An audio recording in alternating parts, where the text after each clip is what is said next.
All right, welcome to Talk Tickers. Today, we're diving deep into Sezzle's third quarter earnings call. And folks, this one was a real head-scratcher. We're talking blockbuster numbers, but a really weird, puzzling reaction from the market. So let's jump right in and figure this out.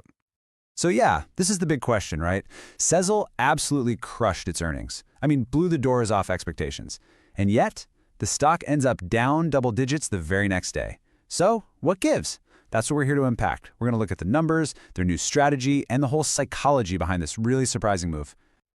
Okay, so let's start with the headline number, the EPS. Sezzle reported a GAAP EPS of 75 cents. Now, Wall Street was looking for something around 65 cents, so that's a solid 15% beat on the bottom line. You gotta love that. A very, very strong start. And you know what? The top line was maybe even more impressive. Revenue came in at $116.8 million. Now, not only is that a 67% jump from last year, which is huge, but it also just blew past what analysts were expecting. They were thinking around $105 million. So, yeah, impressive stuff. Yeah, just look at this. This really puts it all into perspective, doesn't it? We're not talking about a little beat here and there. This was a complete blowout quarter across the board. Both earnings and revenue just sailed right past what anyone was expecting. And on top of all that, they hit their first ever $1 billion quarter for gross merchandise volume. That's the total value of everything sold through their platform. So from a purely financial standpoint, this was an absolute home run. All right, so the numbers are great. That's the what. Now let's get into the why behind it all. The big story coming out of the call was management's new strategy. They're making a pretty major pivot back to their subscription model, and it's all about focusing on those users who are going to stick around and be profitable for the long haul. You know, management was surprisingly upfront about this on the call. They basically admitted their big push into getting these on-demand users, well, it just didn't really pan out. These users weren't as profitable, and they weren't converting over to the subscription side like the company had hoped. So what are they doing? They're pulling back and shifting those marketing dollars back to their bread and butter, the core subscription base. And that's already paying off, with that base growing to 568,000 users this quarter. It's a classic quality over quantity play. And this, right here, is how they're doing it. It's their new strategy in action, and it's pretty clever. They've got this new Earn tab inside the app, and that's the real engine. It's already pulled in over 13 million visits by giving users rewards and deals. So what does that do? It boosts engagement, right? It makes the app stickier, gets people to keep opening it. And that creates this perfect funnel to guide them toward becoming those high-value subscribers. It's a beautiful classic flywheel. But it's not just about the subscriptions. They're also getting a lot smarter with their tech. For one, they're leaning into AI. Think support chatbots, shopping assistants, all designed to help them scale up efficiently without having to hire a whole army of people. And then there's this other strategic move. They're loosening their underwriting criteria just a little. Now that means they're willing to accept some slightly higher credit losses right now, all in the name of grabbing more market share for that long-term growth. It's a calculated risk. Okay, so let's pause for a second. We've got blowout numbers, we've got a clear, smart strategy, so let's circle back to that big question from the beginning. Why on earth did the stock sell off?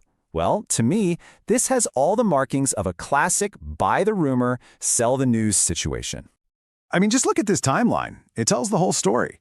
The initial reaction right after the bell was exactly what you'd think. The stock jumped almost 8% in after-hours trading. It even gapped up the next morning at the open. But then the selling started, and it just didn't stop, dragging the stock all the way down to close with a 12.5% loss. What a dramatic, brutal reversal. And this is where the context becomes so important. You can't look at this drop in a vacuum. This wasn't some vote of no confidence in Sezzle's quarter. You have to remember, this stock had already been on a tear, running up over 64% in the past year. So it really looks like investors with big gains just saw the good news as the perfect excuse to cash in and take some profits off the table. And you know, there were probably a few other things going on in the background, too. First, this trade was likely super crowded heading into the earnings report. Everyone expected good things. Second, let's be real. The buy now, pay later space is incredibly competitive. You've got giants like PayPal and Affirm breathing down your neck. And finally, yeah, whenever a company starts talking about loosening up their lending standards, even just a bit, Wall Street always gets a little jittery about credit quality down the road. So with all that in mind, it's time for the next call. What's next for Sezzle? Where does the stock go from here? Well, we've put together what we're calling our outrageous but plausible thesis on how you should be thinking about this company. Okay, here's the bottom line. Our take is this. The market got completely fixated on the short-term noise. The profit-taking, the volatility, it got spooked. And in doing so, it's completely missing the much bigger fundamental shift happening right under the surface. This pivot they're making to those high-value subscribers, that isn't a Q3 story. That is a long-term margin expansion story. So let's break that down, bull versus bear. The bull case is pretty straightforward. The subscription pivot works like a charm, it drives margins higher. The AI investments create serious operating leverage, meaning they can grow without spending a ton more. And hey, at around 17 times earnings, the valuation looks pretty darn attractive for this kind of growth.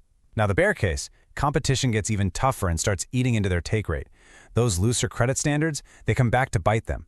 And then there's the wild card, that ongoing antitrust lawsuit with Shopify over their merchant agreements. That just creates a big, unpredictable cloud over the stock. So, where do we land? Our official call here at Talk Tickers is an outperform rating. We think the market flat out overreacted. We believe this intense focus on profitable subscribers, combined with that AI-driven efficiency, is the right recipe to drive this stock higher. So what should you be watching for? 3 things. First, their holiday season GMV numbers. That'll be huge. Second, we need to see proof that this subscriber growth is continuing. And third, keep an eye out for any and all updates on that Shopify lawsuit. And that's our breakdown of Sezzle's third quarter. As always, remember, everything we've talked about today is for informational purposes only. This is not financial advice.